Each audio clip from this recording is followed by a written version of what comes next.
Apple has launched a new iPhone in the market, but wait, it's not the iPhone 16 or 16 Pro. This is the iPhone 16e. Now, the addition of the letter E in the name brings some mystery.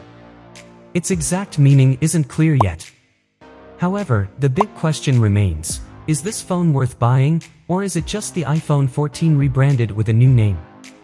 If you have the same question in mind, stay tuned. In this video, we will discuss everything in detail, including performance, camera, battery, compromises and downsides, pricing and availability, and its final launch date. Performance and Apple Intelligence. One of the biggest upgrades Apple has introduced in the iPhone 16e is Apple Intelligence. This AI-powered system enhances Siri's capabilities, improves text predictions, and brings several smart features to make your daily tasks easier.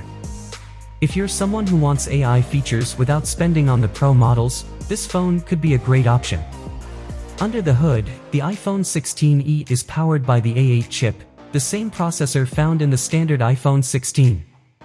This means Apple isn't just giving you a weaker version of their flagship device, it's built to deliver strong performance while remaining affordable. Camera, a single-lens approach. Now, let's talk about the camera. Unlike the Pro models, the iPhone 16e comes with a single 48MP 2-in-1 camera, capable of lossless 2x zoom. While this setup delivers good image quality, it does mean you won't get an ultra-wide lens or a dedicated telephoto camera. So, if you're someone who loves wide-angle shots, you might find this a bit limiting. Display and battery life. Moving on to the display, Apple has equipped the iPhone 16e with a 6.1-inch Super Retina XDR OLED panel. This ensures a crisp and vibrant viewing experience, making it perfect for watching videos, playing games, or browsing the web. When it comes to battery life, Apple claims that the iPhone 16e provides up to 6 extra hours of battery compared to the iPhone 11. While that's an unusual comparison, it does suggest that this phone will last longer on a single charge. USB-C and new modem, a major shift. Let's talk about USB-C. Finally, Apple has embraced the USB-C standard, meaning you can now charge your iPhone with the same cable used for most other modern devices. Another major change is the C1 modem, Apple's first in-house modem. This could be a game changer, but since it's a new technology, there might be some challenges in the beginning. Compromises and downsides. Of course, to keep the price lower, Apple has made some trade-offs. There's no extra rear camera, just the single-lens setup.